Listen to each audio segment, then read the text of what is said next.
But dude, I'm excited for this one. Yeah, me too. It's really fun. Me too. Yeah. So I think a good place to start, what do I need to know about Jake's early years to understand the person I'm sitting with today? Yeah. So I think so I grew up in a really, really small town in the south side of Missouri, right on the Missouri-Arkansas border.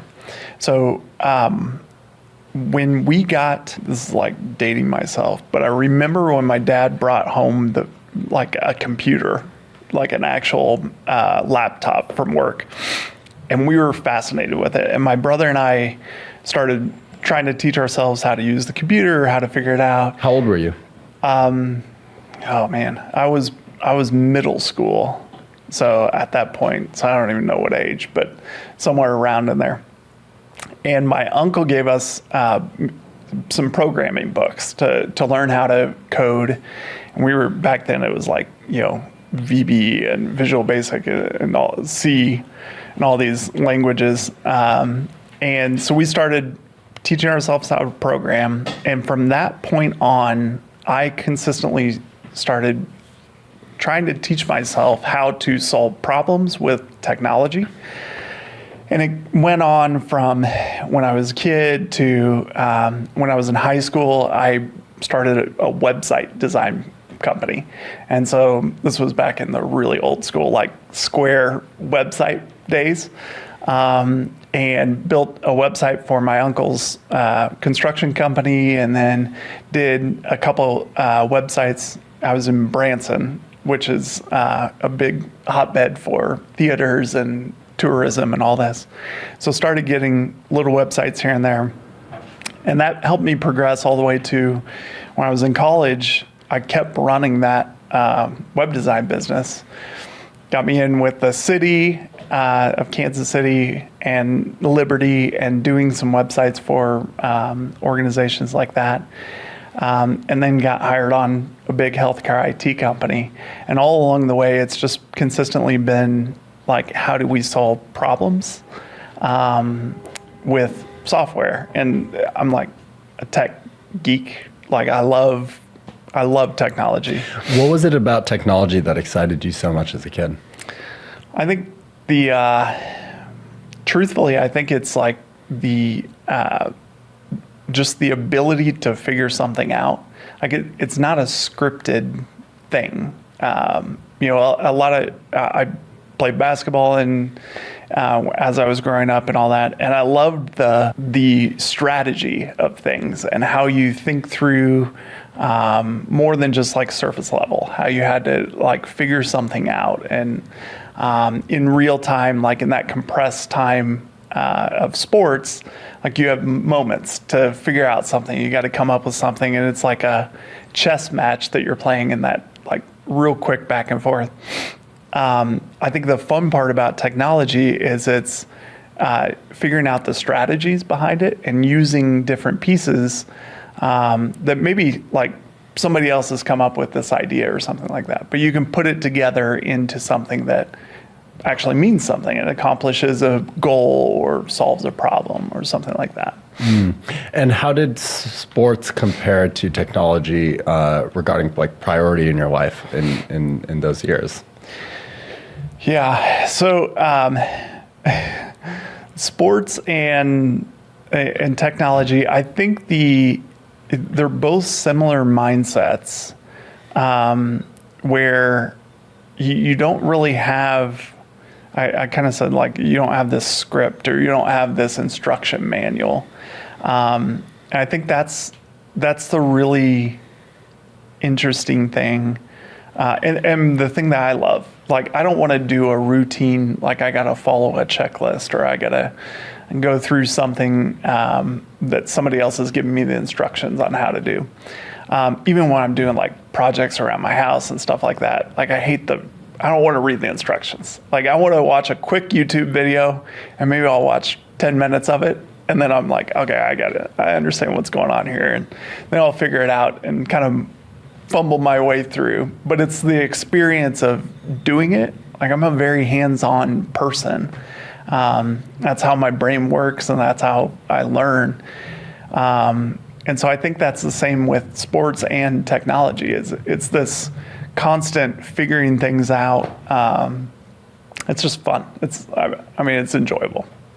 So you ended up being, I imagine, good at math and science, and that was your focus area. But what I found interesting was you didn't major in Either.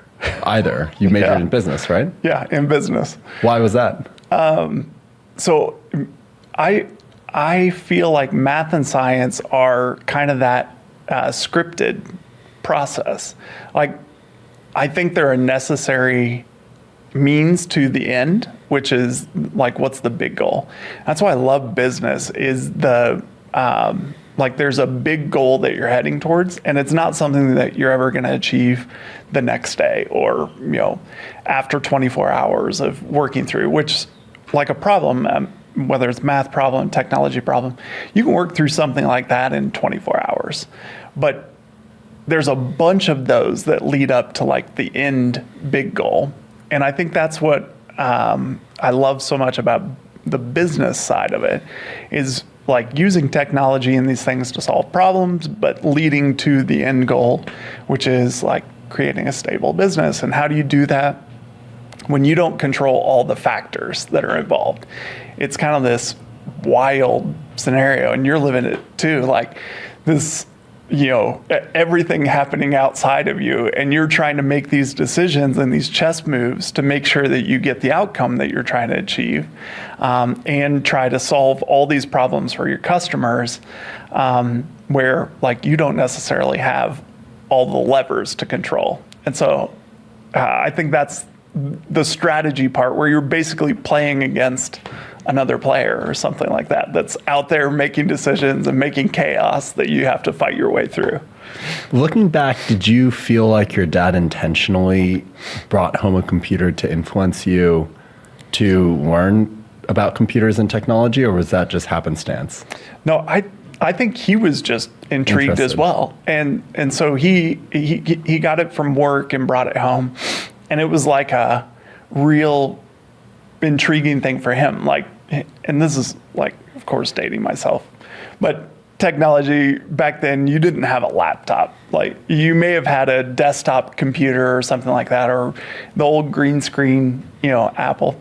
And so for him to bring home like a laptop that was an IBM, early days thing, I think he was fascinated with it. And that then showed Jesse and I that, oh, okay, like we could be, and we could figure this stuff out too.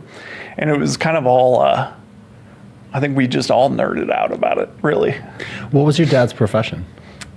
So strangely, he was a police officer. And so the city had just gotten all these, new cool laptops, and they were able to then work from home instead of always having to go into the office and do this stuff. So wow. Yeah. And Jesse is your brother? Jesse's my brother, yeah. Yep. And he's older? Younger. Younger. Yep. Okay. And what was your relationship with Jesse? So it sounds like he was also excited about the computer and For got sure. into technology. Yeah. And he went uber deep on the scientific math part. He's fascinated with economics and the math of how everything works together. And so he's infinite. He's brilliant. But he's a software developer now by trade. And so it's just like, it's funny because that time, and maybe if I asked him sometime, like, figure out, was that the point that launched him as well? But yeah. What would he say? I think probably, yeah. Access to technology back then was the big thing. And once you got access to it, some people got hooked, and it's like, okay, this is the thing moving forward. So, wow. Yeah. And what did your mom do? My mom actually ran, so in Branson, the DBBA or whatever, Branson Betterment Association, and then she had a magazine as well that she wrote for the area. So, wow. Yep. So growing up, sounds like you stumbled upon computers in middle school, and you got heavily influenced. Can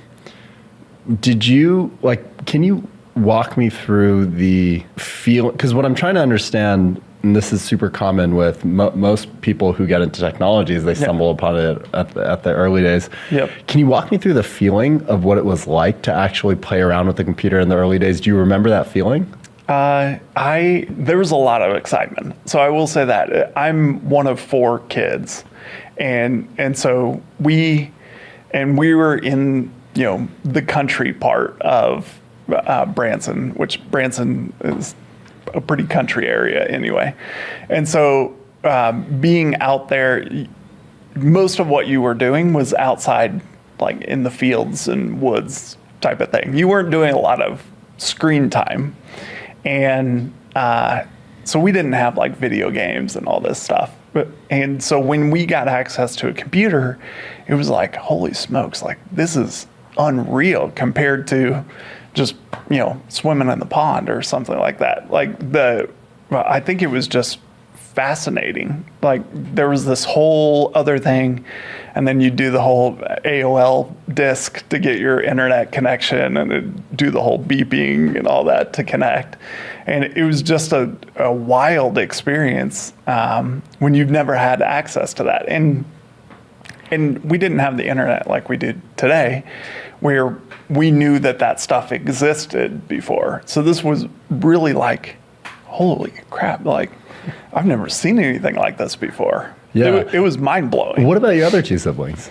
So they, both sisters, one of them works in insurance and doing a lot of claims type of activity. And the other one still lives in the Branson area. She's a teacher as well. So growing up, how important was academics to you? I was not the best student, to be honest. And I think part of that was I struggled to get school to apply to me because it wasn't where I was trying to go. Like I was trying to get past school, and I knew school was like the checkbox that I had to have so that I could get to the next thing. But it's like I was already on the path that, like, how do I start a business? How do I do my next thing? Oh, like, you felt that as a kid? Yeah, because I had the website design company. It's like, oh, okay, I'm like, I'll do my schoolwork because I know I've got to have a college degree maybe to do some of the jobs that I want to do. And so I'll do what I got to do to get through that. But really, I want to go start a company and do my next thing here.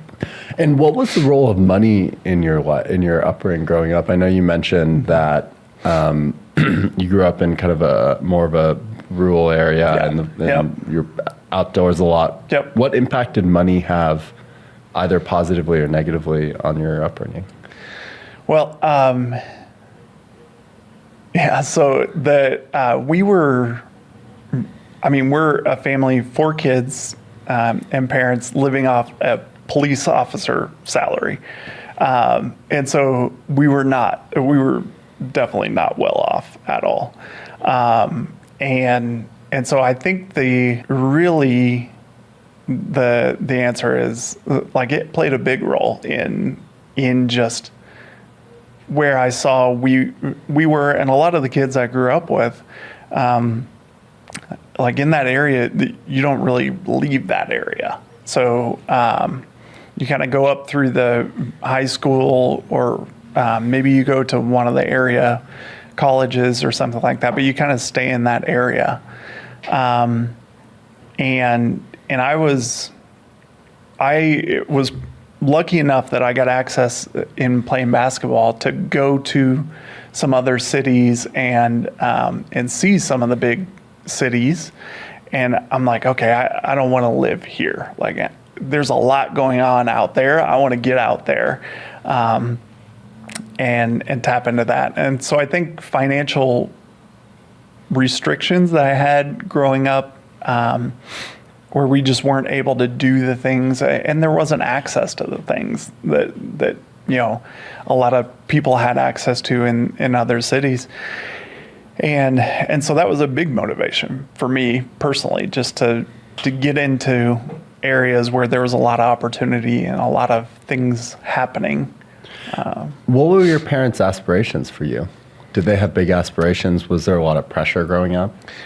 Definitely my parents wanted me like go to college and figure out what you're going to do, but don't stay here. I think that was their biggest push for me. And why? I think it was, it's probably more of they wanted me to get in circles where there were opportunities. And there's not a lot of opportunity, especially in what I was enthralled with technology. There's not a lot of opportunities there in, that type of area. And so it would kind of be a dead end to that dream or that opportunity. And so I think they knew and recognized, like, with what I was passionate about, the only way to do that is I got to go somewhere else. And do you feel like the financial situation you were in impacted all the 4 kids differently, or was it similar? That's a good question. I think that it probably...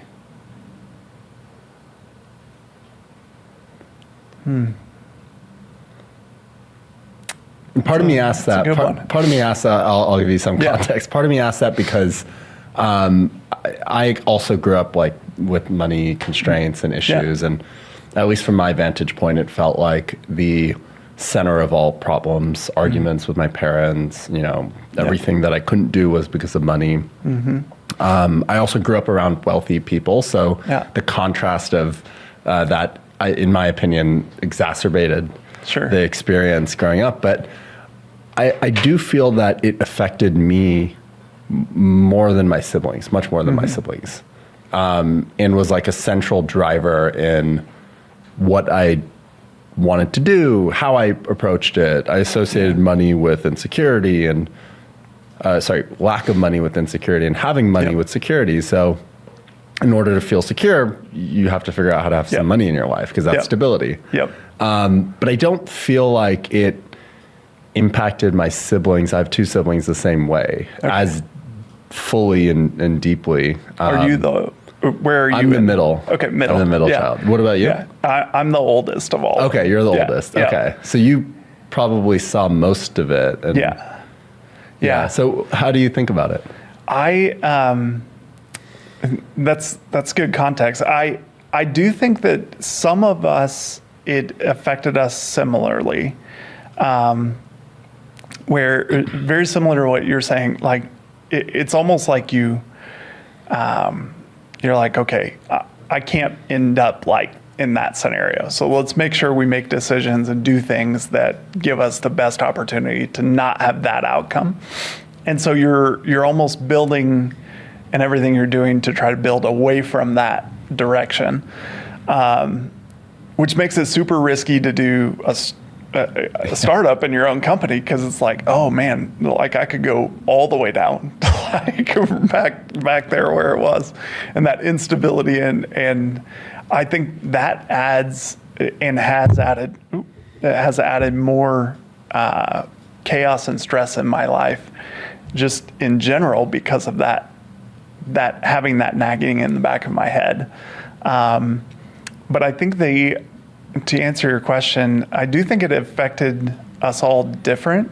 I think that we all chose different paths to cope with it, or to kind of navigate through it. My brother is a very, like he's a very wise saver and all this. So he makes sure that he's got, like we used to joke with him as kids, that he was like Scrooge McDuck. Like he'd just hold on to all his nickels and all his pennies and stuff like that, so he could swim in them and just know that he had them, type of thing. And that was like, security for him. And like one of my sisters, she has gone into like really stayed in the corporate scenario for a long time, because it was very stable and secure. Another one that the teacher, it's like that's a very stable career and that type of thing. And so I think we all kind of coped with it and headed out of that in a different manner.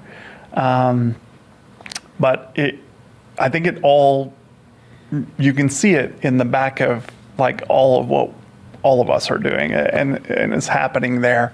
I think it's always kind of a nagging thing in the back of your head. Yeah, but it expressed itself differently in every form. Yeah. I think what's interesting though, Jake, is it sounds to me, you know, having your exposure with technology and wanting to start a business, you didn't actually start a business until like 6 years after you graduated. Yeah. So you're at this big company for a while. Yeah. So I did start my career, and part of it is I thought, so I got hired before I graduated college at a big corporation. It was the big one in Kansas City.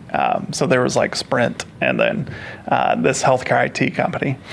And so I got hired there out of college as in the web department. And I went into that job graduating from college as a stable, like, let's get my life started here.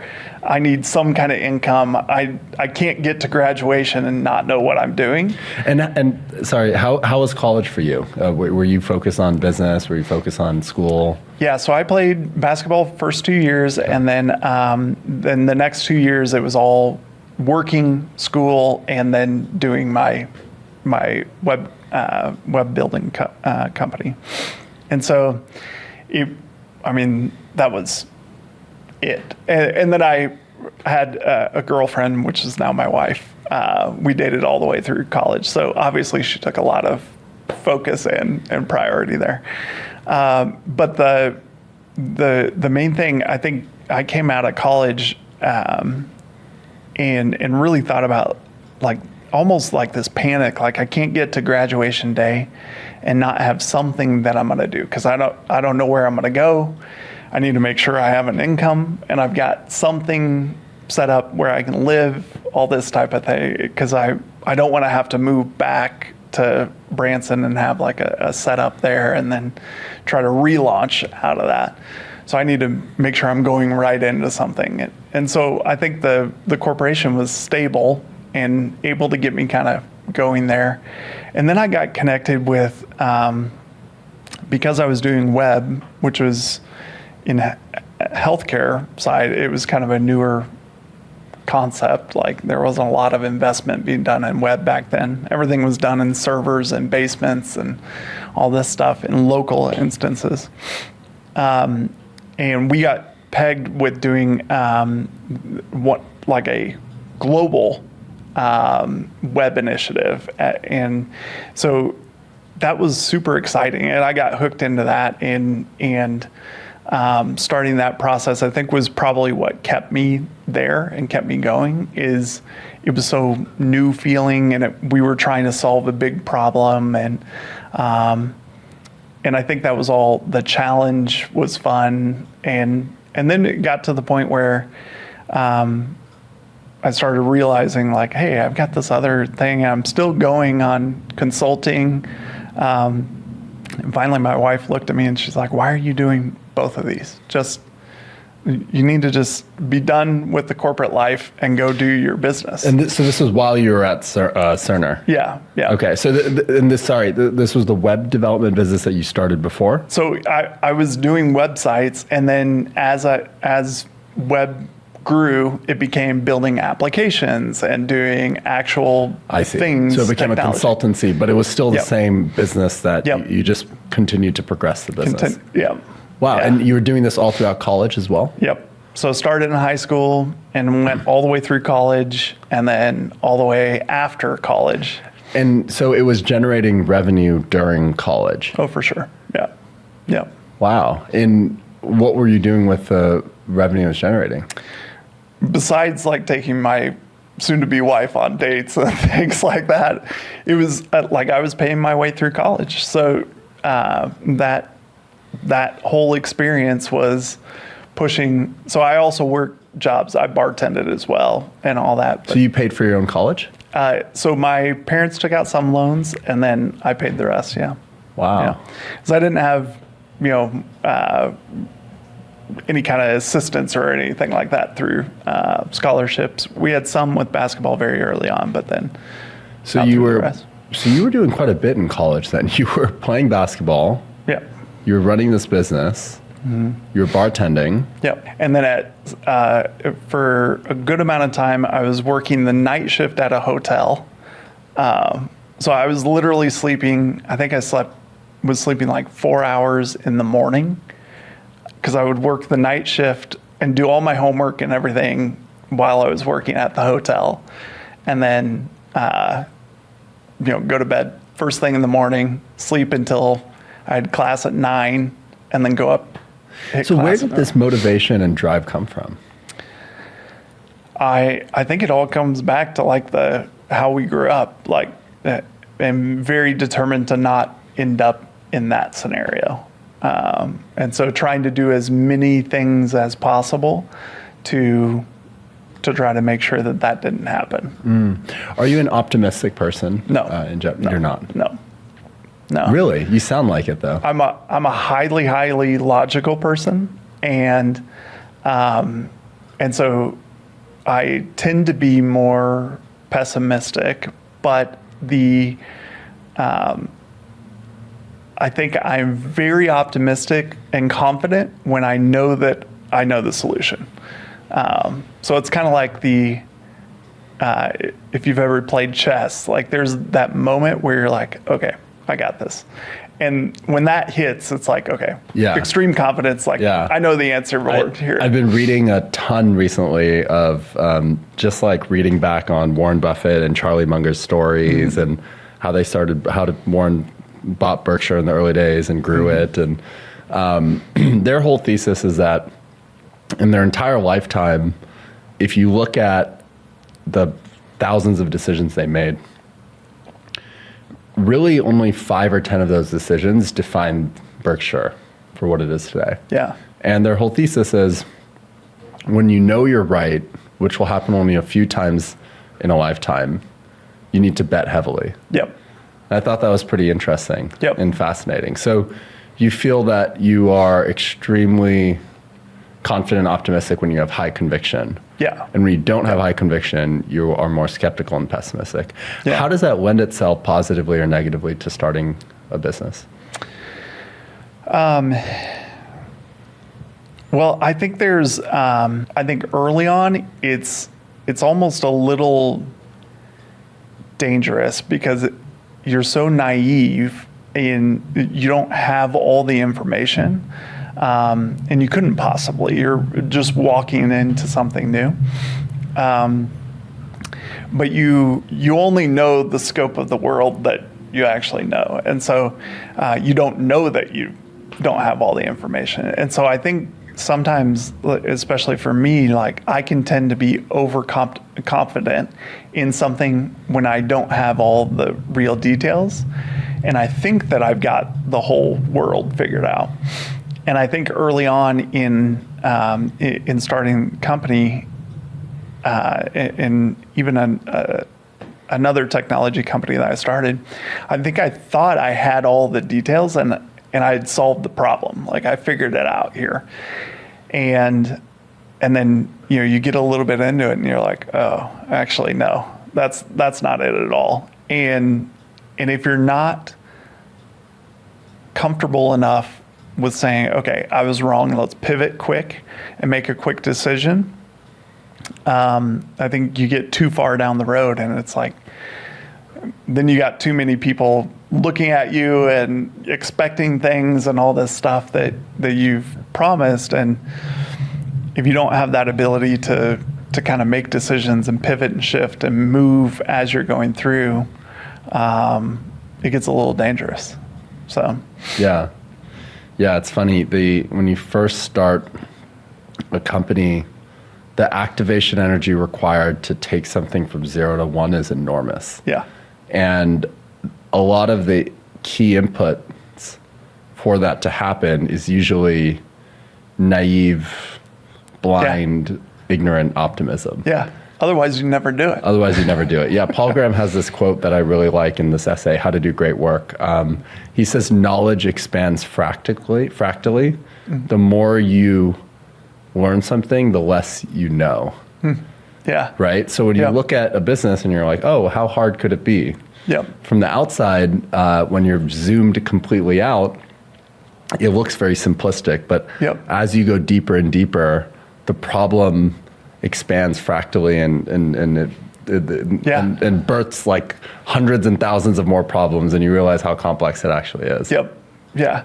I tend to answer similar to that, where people will ask a question and it's like, well, it depends. Like, there's 20 different ways that I can answer this question depending on what you're actually meaning or what you're actually trying to do here. Because it's not as simple as what you're saying. Like, there's so much information going on and so many different factors that it depends. And so it drives my wife crazy. She's like, no, just give me the answer. Like, what's the answer? Who did you look at as role models then growing up? So my uncle was, two of my uncles were really big role models for me. One had started his own construction materials company, and really, really smart guy.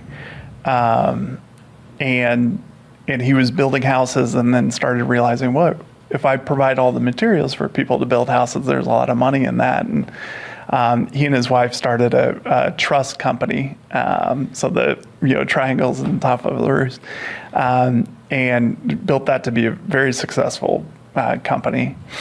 And then my other uncle was the software programmer, and so he ended up working for Continental Airlines and big time, web-based software development. And so they were both really big, I think, looking out influences. And then I think both of my parents definitely, my mom was very entrepreneurial, and so always looking at businesses, and still to this day, like, she starts businesses and that type of thing, because the entrepreneurial itch never actually goes away, no matter where you get to in your life. And then my dad, from just the perspective of like the amount of hustle and work to put in, I think the work ethic side, because it's like you said, like the energy to start something. There's the excitement factor, and I think there's a lot of people that fizzle out in just that if they don't have the grind capability as well.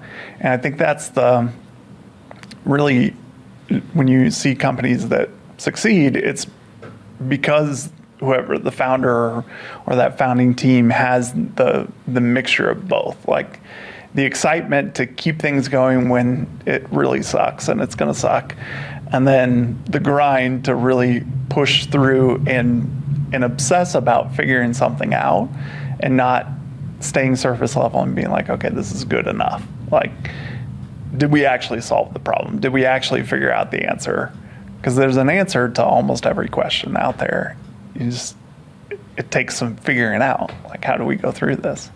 Did you spend time with your uncles growing up, watching them build one of the uncles who built the construction business? Did you spend time with him physically, watching him build the business? So the funny thing, I was a handful as a kid. In what way? Like, I had a lot going on in my head, and just a bunch of ideas, and I was constantly doing things. Drove my parents crazy. Like, I'm building forts all the time and all this stuff that just fires everywhere. Different than your siblings? Yeah, I think all of my siblings were kind of followed me, and so I always had an idea and a plan of like, this is what's going on. So that played out kind of frustrating as I became an early teenager, and so one summer my parents sent me down to work with him my uncle at his company.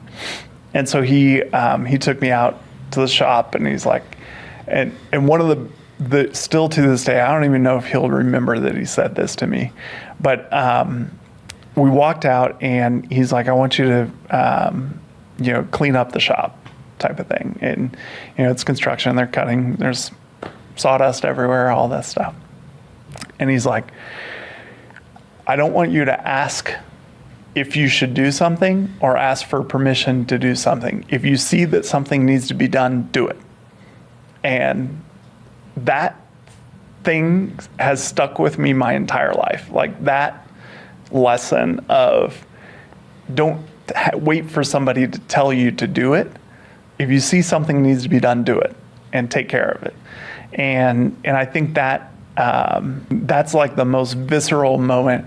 That and oh man, going out delivering trusses in pouring rain to muddy construction sites, and we're like in tall boots. You remember that? Oh yeah, I remember all that. And so it's just the grind of he was a business owner, but it's not the glamorous part of being a business owner. Like he was a business owner as he was driving the truck to deliver it in the mud and all that. So yeah. So that's so cool. So you remember that line, your grandfather saying that? But my uncle, yeah. I mean, yep. Your uncle. Sorry, Yep. Your uncle. Yep. Yeah, for sure. Have you ever talked to him about the impact it's had on you? I haven't, but I should. Yeah. Definitely should. I wonder if in that moment, he probably didn't know that though. He probably just said it. Yep. Yeah. Which I feel like is most lessons, right? Either, it's some kind of unplanned statement or comment that you've either positively interpreted or negatively interpreted. Yep. Or it is the actions of the people that you see growing up that affects you most over the prescriptive lessons that they tell you. Yeah. See, in both these cases, these were kind of, it sounds like your uncle just said it. And then in other cases, what you mentioned, you saw them working hard and that's impacted you, which I've heard pretty much in every guess is you learn through observation over what somebody specifically, like when you feel like something is a lecture, you don't really absorb it the same way as you do when you're just observing. Yep. How do you, and you said you have a daughter. Yep. Two daughters. Yep. How has your parenting style been influenced by the parenting style of your parents, and how do you think about the best way to raise your kids? Yeah. So my kids will grow up in an easier scenario than I grew up. Just having access to things and being in an easier position than my parents were in. And so the thing that my wife and I have talked about a lot is, and she grew up very different than me. She grew up in a more affluent area of St. Louis and all this. So, she grew up wealthy. She grew up wealthy compared to me. Okay. But they were comfortable, and they could kind of, she was okay in how she grew up. The thing that Kim and I are trying to figure out is like, how do you effectively teach the same skills that I learned without them having to endure the same things that I had to endure? And truthfully, I don't know the answer to that. Like, we'll talk sometime, 10 years from now, 15 years from now, and I'll be like, I still haven't figured it out, but here's what I did. And the reality is, I think the way that I want to raise them and teach them is that there's a level of, like, you still have to work hard, even if you have opportunities that maybe other people don't have. But I still want them to recognize the hustle part of things. And because I think that's so invaluable. That's like one of the best gifts that you can give a kid is the like teaching them how to hustle and teaching them, just like what my uncle said, like when you see something needs to be done, do it. Like learning that, that's not, you don't learn that when everything's provided for you and everything's taken care of and you don't have to make any decisions and it's all kind of rainbows and butterflies type of thing. There's sometimes that you have to like struggle through things and figure it out. And I think that's a invaluable skill just in life, not just business or whatever. Like it's a real life skill. Yeah. I was listening to a podcast or an interview, one of Charlie Munger's last interviews. And the interview was being done at his house. This was, he passed away last year, so this was like two years ago.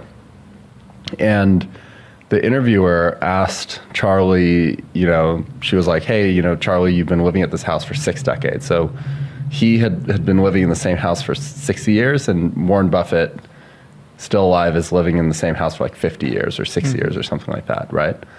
And the interviewer asked him, why don't you live somewhere else, or why don't you move? And his answer was that he just feels like it wouldn't be good for the kids. And when I thought about that, it's funny, I think a lot about this, even though I'm not married or I don't have kids. Yeah. But I think it's an important thing to think about, right? Because if you look at history, you see this cycle of, hard times create strong men. Yep. Strong men create good times. Good times create weak men, and weak men create hard times. And it's this circular kind of cyclical pattern. So if you assume, or if you presume that you're going to be successful and you're going to have kids and you're going to all this stuff, I don't think enough people think about how do you raise the next generation and ensure they have these values. And the only thing that I can think of, having tried to understand this problem myself, is do you have to sacrifice some of your quality of life to, in some way, kind of container the experience of your kids? Because let's say you grew up poor, you make all this money, you now want to fly first class, you want to live in this huge house. By way of osmosis, your kids are going to get affected by that. They're going to see you in first class, even if you decide to put them in the back, you're in the front, they'll see you in first class, or you live in this nice house. Their experience of living in this nice house is going to be their experience. So I don't know how to solve. I mean, the only thing that I can think of is, well, maybe you just sacrifice your experience of luxury for the 2 decades that your kids live with you, and then maybe decide to do something else after that. Well, I think there's a difference in, I can't speak on the ultra wealthy side of things, 'cause that's a whole different level. But I think what we want is, like, the money doesn't change our scenario. Like, we still want to do the same things that we've done before, and like, we love camping as a family. Like, I grew up camping, sleeping outside in a tent. The difference now is that we sleep in an RV instead of a tent. And so it's like but that's a very, Midwestern, lower income type of vacation. And so we still try to do all those same things. I think you can do a lot of this without like it impacting the kids. And from where we are now, like flying Southwest and stuff like that, jumping to flying private would be a monstrous jump and difference there. Even, some of that type of feel. And so I still to this day, like, I don't have a desire to do that type of thing. I think I don't know, my wife says I'm frugal on really stupid things. And so it's like I'm going out renting a car, and for $50 more a day, you can get a really nice luxury car, and I'm driving like the little Fiat type of thing, the little thing. And I'm a 6'7" guy crammed in a tiny little car. And so it's not I don't know. Those are things that I think my kids will see. Like that's how I'm choosing to live, is that money provides opportunities for things to happen that are just different than it had we not. Because we're still going to do a vacation as a family and spend family quality time. It's just, what is it? Where do we go and what do we do? But I think the biggest thing, like truthfully, for raising the children, our biggest thing is being present and understanding that, and teaching them that chaos and stress can be happening and going on. And you can be in the grind, like really doing something hard and trying to figure out things, but still being present in the moment and being able to connect and engage with somebody, whether it's your family member or friends or something like that, that you can make a connection and be present there with them. What other values are important to instill in them? I mean, we talked about like the hard work and the hustle side of things. I think I've got 2 girls, and so my biggest thing is everything I've read and, has been helped me learn is how much like a father's voice plays into the confidence and self-belief of daughters. And so I think as much as I can play that part in their lives of like, if they're confident, strong women, when they grow up, like, I feel like, okay, I've done a decent job here. Mm-hmm. I think that's the biggest thing, because that'll lead to a lot of things that they could do, or belief that they could do whatever they want to or figure something out. So, yeah. Do you feel like your parents instilled that confidence in you in a similar way? The reason I ask is my mom was a real estate agent. My dad worked in tech. And I grew up in Silicon Valley, and they were the type of parents, I would say, that they weren't very tiger parenty. So I got a lot of freedom to do what I wanted, and they allowed me the space to grow in the way that I thought was best for me.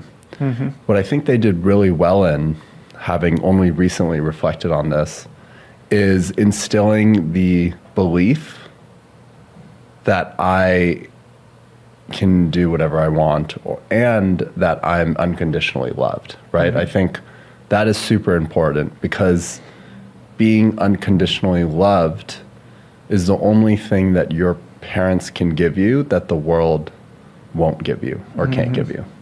Yeah. You really can only get that from your parents. Like, yes, your friends love you, but sure, to be truly unconditionally loved is so I think it's the obligation of the parents to provide that. And the reality is many parents don't, right? Yeah. It's conditional. It's, sure, are you doing great? And I grew up in Silicon Valley, so it's super competitive. So it's very conditioned around, are you successful? Are you, Yep.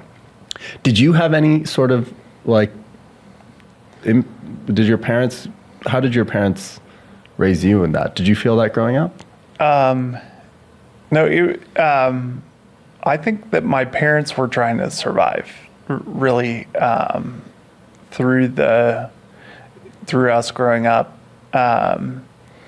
and so I do think a lot of it was conditional driven, and achievement driven. So I think that's instilled a lot of the achiever type mentality in me. I think that has played out in my life over and over again. I think the skills that they taught me, and that they weren't necessarily like trying to teach me. It was these things that I was seeing them do and struggle through and, hustle through. And, my dad doing the, deck building. He started a business doing deck building to make extra money to keep us afloat. And, all these things and the hustle and all those, I think, are the things that they weren't intentionally trying to teach me those skills. That's what they were doing, and they were living it out. And so I saw that and picked it up. I think I don't know how to answer that. Yeah, better. No, that's helpful. And then, one thing I think about too is you've started, many companies and been a part of early things. And I feel you mentioned the achiever kind of personality type, which I definitely identify with. Sure. And part of me feels like the more I do, what do they say about the ego? The ego is insatiable, right? The more you try to feed it, the hungrier it is. Mm-hmm. Similarly, as like an achiever kind of personality, it feels like the more you do, the more you feel like you need to do, almost.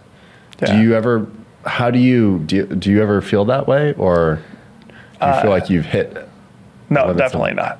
I don't think I ever will feel that. Like and everybody tells you along the way, like, hey, pause and celebrate what you've done. And it's like, I'm already on to the 10th next thing, not just the next thing. Like I'm already way past that achievement or whatever. And so it's tough to celebrate wins. I struggle with that a lot, even just in general. I've got some really amazing people on our team that I've worked with for years now, and they know this about me. And so there are times where they'll be like, hey, let's take a pause for a moment. Like, we just did something incredible. Let's celebrate this. And so having people and surrounding people, has been something that I've had to learn how to do, and give people space, certain people space to speak in to my life and tell me, like, hey, or call me on stuff. Like, I'm not going to give everybody the capability to do that. Like, I'm very selective about who I have and surround myself with that can really speak into my life and me take that for real, and hear it. And so just trying to give people those, hearing them and taking those moments to be like, okay, well, maybe we do need to, like, have some kind of rah-rah. Why do you think you don't celebrate? I don't think I need it. Like, some people, like, they need the achievement because the pat on the back is what they're actually after. Like, I'm not after that, and I don't need that. I don't need attention or anything like that. Like, I love achieving. And so when I've hit that, then I'm like, okay, great. What's the next one? It's like a high of, like, I got to go do the next. I'm not worried about, like, the congratulations, the rah-rah, the good job, attaboy stuff.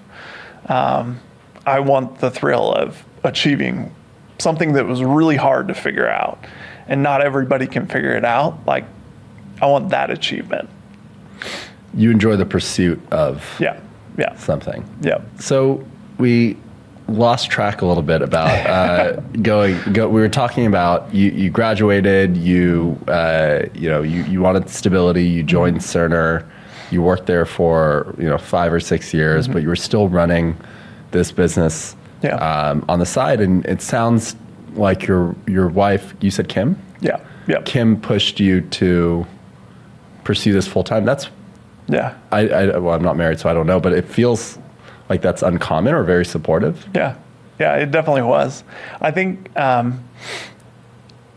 maybe she was partially tired of hearing me, be like, oh, I could do blah, blah, blah, or whatever. And she's like, then do it, type of thing. And part of it, I think, was that she just knew that I wasn't cut out for being a corporate person. Like I needed to do my own business. So how are you feeling? Sorry to cut you off, but just how are you feeling working at such a large company for 6 years, being such an inherent startup person? Or it was tough. Like it was rough, and a corporation that big does not want unpredictability, and I was unpredictable, and so it was a tough match for both of us because at something that large, they want consistent, predictable results. So they know their growth is going to be X year over year, and that means each person needs to do their job to get to that.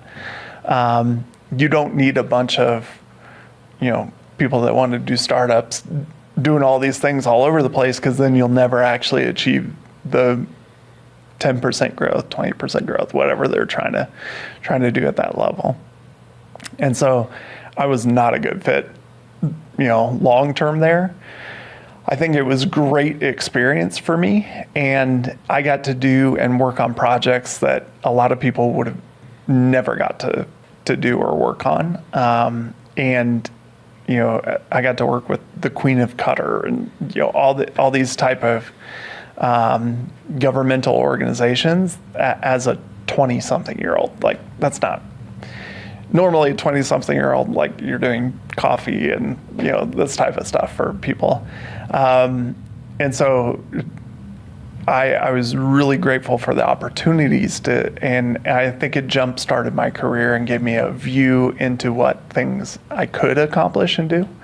But outside of that, like the corporate life wasn't for me. Like even still, I feel myself when I start feeling corporate-y, I feel that itch happen, and I'm like, okay, I gotta just, shake it off or something like that. But it doesn't jive well with how I function and how my brain works. So you went into building, so you were going to continue building what you had already built, which was the consulting agency. Yeah. So what happened next? So that it was software development. And so I got connected with, went through actually a couple different companies where my consulting agency would open up the door to work with a company to help grow it or start it or something like that. And so went through one, which was a school, like an ed tech company. And there was a guy that wanted to start something. He wasn't technical and needed a technical founder. So I came in with him and helped him build and start that. Then got connected with a guy who had started a company and needed help getting the technology to actually function. And he was a brilliant marketing person. And so I came in and helped him rebuild the whole company, and that became a the biggest communication system in nonprofit and church space. And it's called Text to Church? Text in Church. Text in Church, yeah. Yep. Yeah. So I helped him build that and grow that. And then and these were all full, you're doing this all full time? So I would basically, yes, consultant or consulting agency would continue along, but I'd be doing these high focused build the business. Like a one-to-one relationship. Yeah. You weren't doing multiple projects at the same time. No.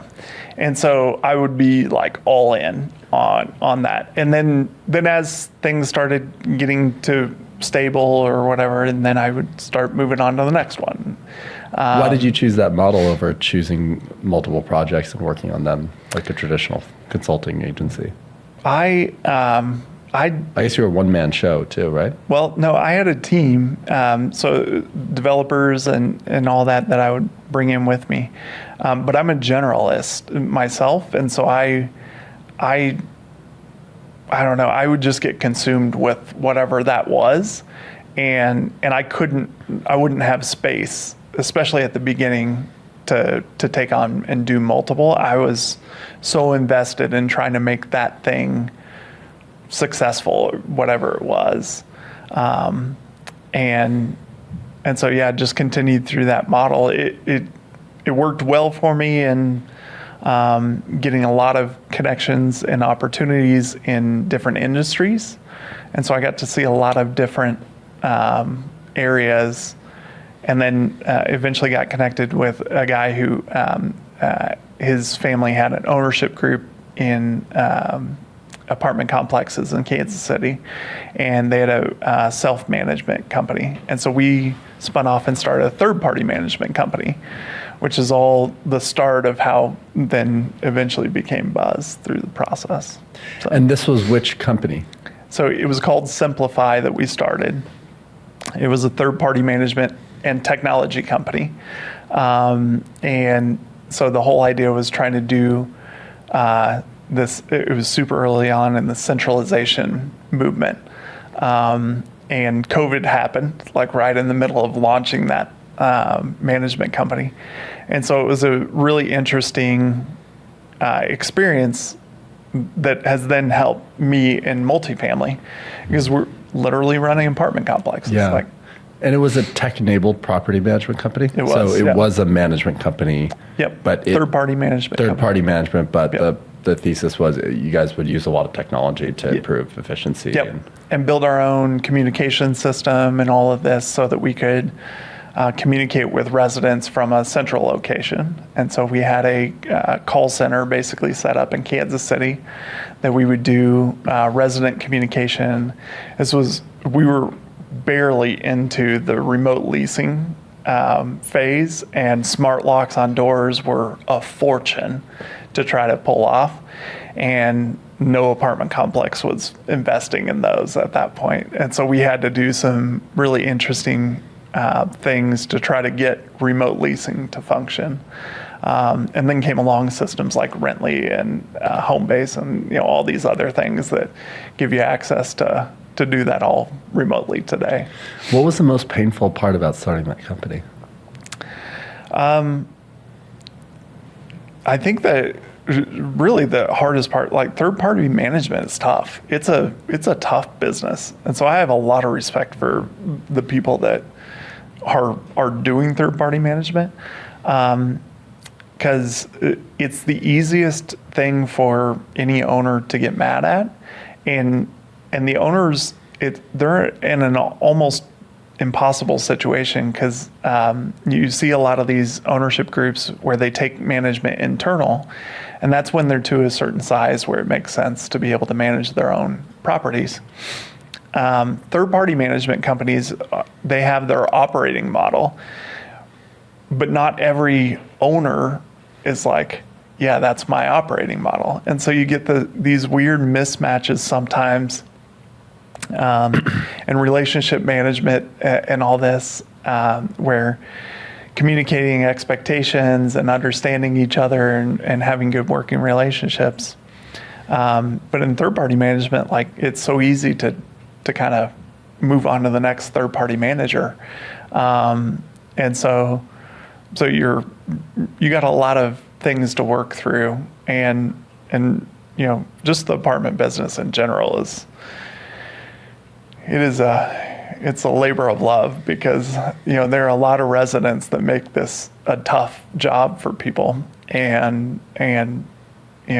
trying to work through and manage everything at a property.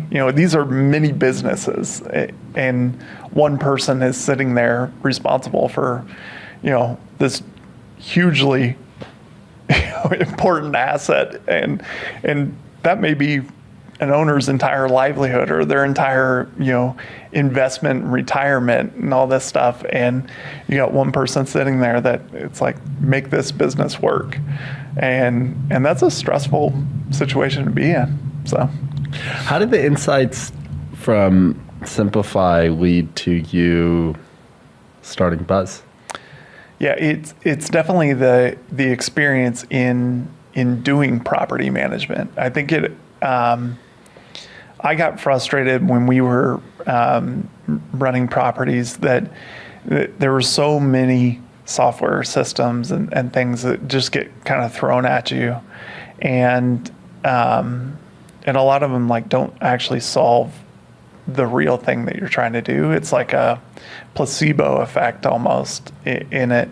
And you get these giant marketing engines that come into the industry and just pump money into, ad campaigns and all this stuff that they don't actually achieve what you're trying as a property manager, like sitting on the property trying to do.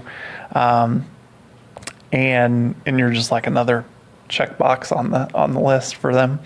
And so I think that really shaped what we did and what I wanted to do, which was go really, really deep with customers and understand and do this together. Like, let's figure this out. Because there's an answer here. Like, we can figure out a solution to the labor shortage problem, or the, you've got 10,000 jobs that you're trying to accomplish on a property at any given moment.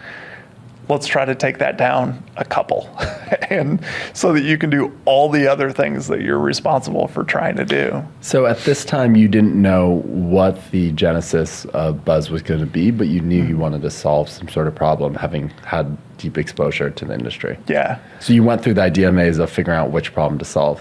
Yeah, and we started in the wrong one, truthfully. So we started building communication system for like centralization teams and all this, and very quickly started realizing where the volume of activity was, and then it was like, okay, this is very early stage AI, and automation really was what it was at that time. And it's like, okay, we can build something here to actually reduce the amount that the teams are having to do and the site teams are having to focus on, and we can take a load off of their shoulders. And it was like, we had just a call with one of our customers, and she nonchalantly said in a call, like, oh, it'd be great if blah, blah, blah. And it was about, if somebody would just take care of collecting rent. and it was like, ding, on that call, my COO and I, like, we both looked at each other, and after the call, we jumped on together, and we're like, okay, that was it. Like, we're going to pivot everything. And then, at that point, we had investors in the company. And so you can imagine what the board meeting was when I went in, and I'm like, okay, that whole business that I've been telling you about, that's going away, and this is what we're doing. So you raised on the idea of the communication system. We raised even on the communication system, that centralization construct. Yeah, and this was the seed round. Mm-hmm. Okay.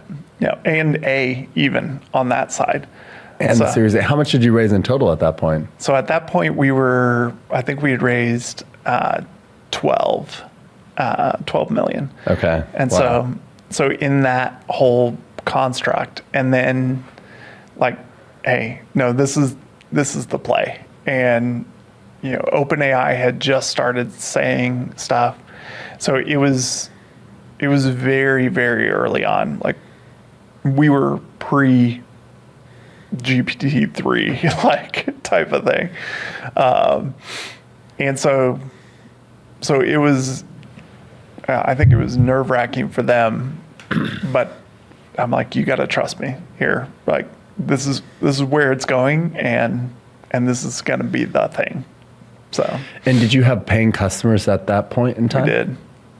Yep. Oh wow! So it was a fully operating business. Operating business, and I told our so some of our customers are still even customers today that were on the original product.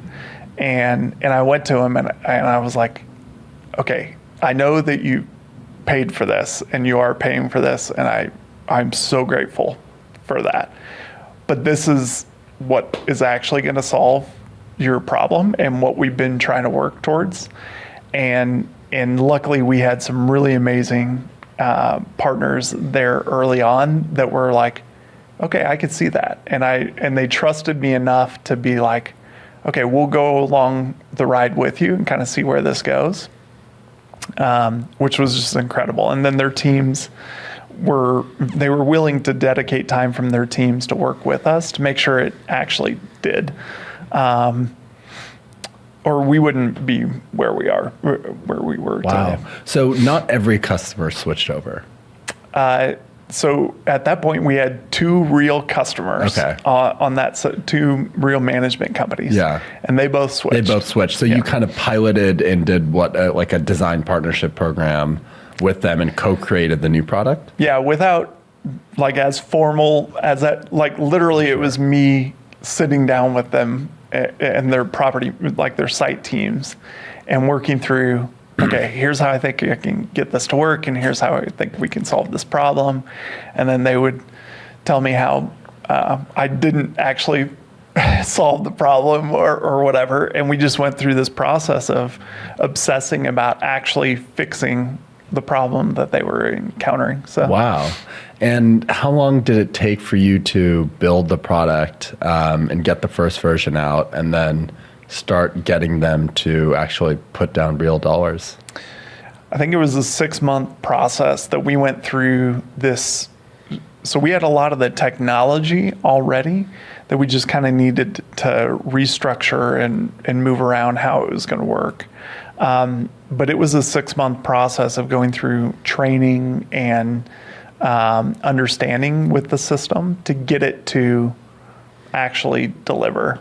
Like we had some really gnarly early on interactions, that I was just embarrassed about like how they would function.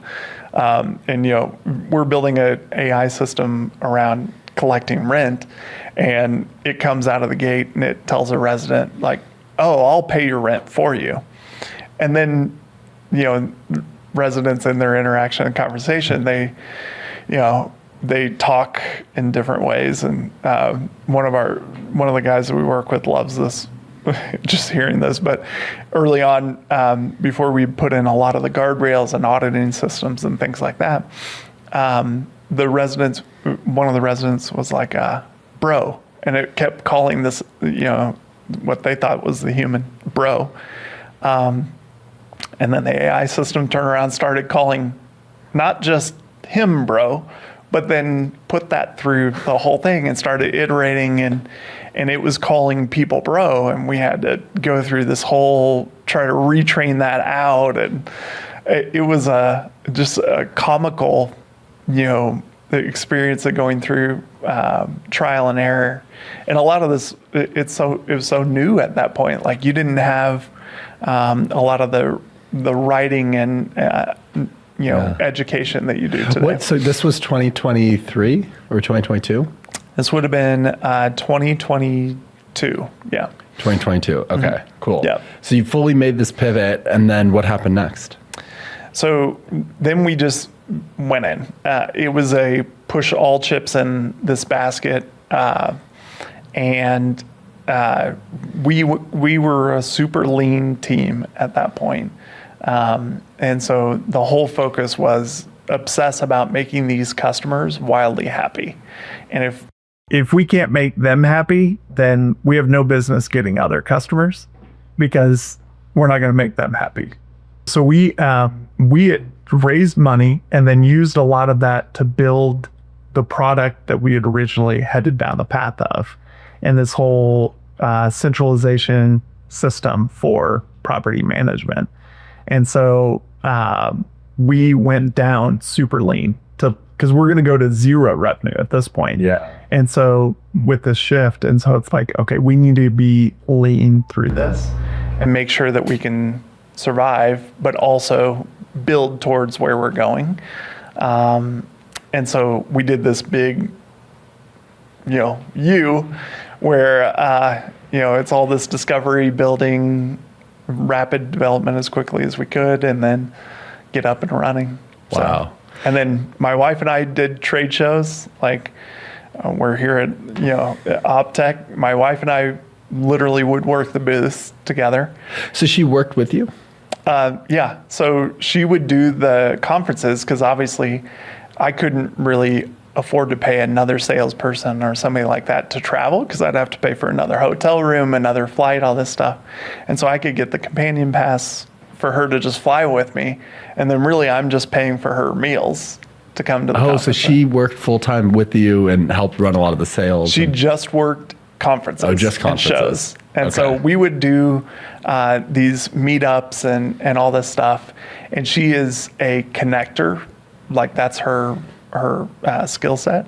And so that's not me. And she loves meeting people, talking to people, and getting to know them. And so it's like you drop her in a room where she knows nobody, and that's her favorite place to be. Like she's going to make 100 friends out of that room.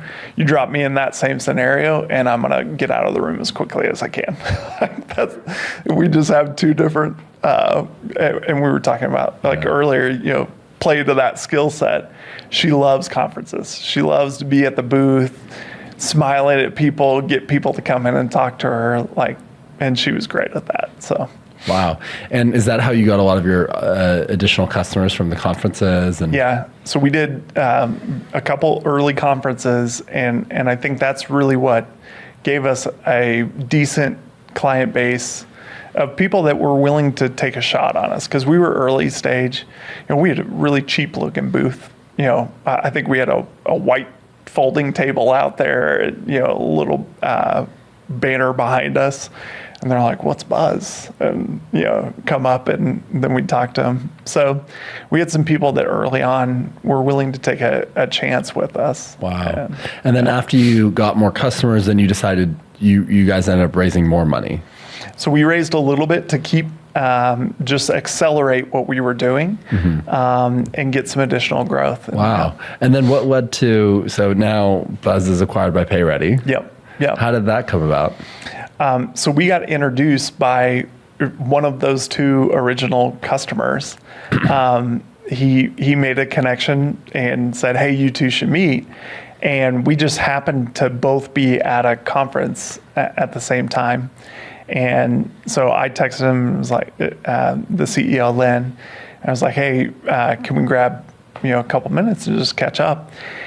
We sat down, and it was him and the CFO and I, and we sat down for probably 30 minutes, something like that, but just hit it off. And it was awesome. It was very clear, like from the moment that we started talking, that we were very similar in the way that we thought about things and approached things. And so it was like, okay, let's figure out a way to at least work together, do something here. And then it just kind of gradually moved into, okay, let's work together. Like, let's do something big here. So do you feel like, having now, gone through this acquisition process, now working with PayReady, how do you think about the next, eventual next leg of your journey? Do you want to get back? I know you mentioned in the conversation, once you'll never really lose the entrepreneurial bug. Yeah. Would you want to start a new company at some point? Oh, definitely. I definitely will at some point. It's the fun thing right now is we are still so early in this AI bubble or whatever you want to call it, that there's just so much happening so fast that like what we're doing right now with PayReady is exciting. So it's kind of like I have that same feeling that I had even back in Cerner days, where it's like we're doing something so cool right now that I want to be part of that, and I want to see it actually happen.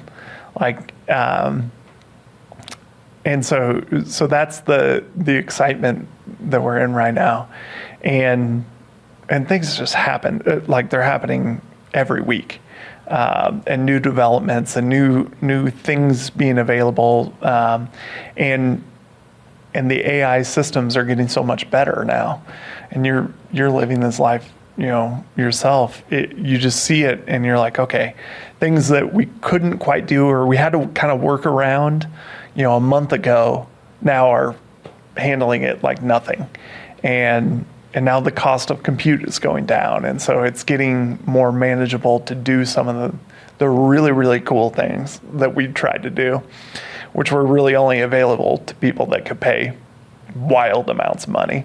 And now we can do it for, more reasonable amounts of money. When you think about the next company or the next thing you start, what is the goal, even though you haven't started, but is the goal to, because you have this entrepreneurial itch, you want to kind of continue to build? Are you the type of person that wants to build a company and then, in 5 years, maybe sell it and then start something more fun? Or do you want to build something over like decades? How do you think about entrepreneurship? So like I kind of said at the start, I'm fascinated with solving actual problems. And so I think that the way that I look at starting businesses is like I get into businesses that I'm fascinated with how they work. And I want to understand what the factors are, what the levers are to make that business successful. And then that's what I'm like, okay, I can start a business to help that or support that. And so industries and like how they function and things like that. I think I'm fascinated with automation and AI now. So I think that's probably going to be a big factor of it just in the future. And it has been through my entire career. Like that's always been an underpinning. I think the way that I look at it, I'm probably not as motivated to do like a big build a unicorn and sell it type of thing. I'm like, I don't know. It kind of depends on the type of business and what problem I'm solving at that point as to what type of business it'll become. That makes a lot of sense. Exactly. Yeah. It's like working backwards. And I think that's the fall of many entrepreneurs is they outbuild a business for the problem or they don't elevate the problem. Yep. And you raise all this money and you're trying to build a huge business around a small problem. Yep. Yeah, for sure. Cool, man. Well, Jake, this has been great. This has been a lot of fun. Yeah. Thanks for having me on. Yeah. Thanks for sharing everything. And this is, it's great. We chatted a few weeks ago and it's fun to actually sit down with you and hear your story and your journey, and congrats on all the success of building this company, going through the pivot, which we talked a little bit about, but is definitely, I can imagine, intense. Intense. So I appreciate you being on. Yeah, awesome. Thanks so much for having me. Appreciate you.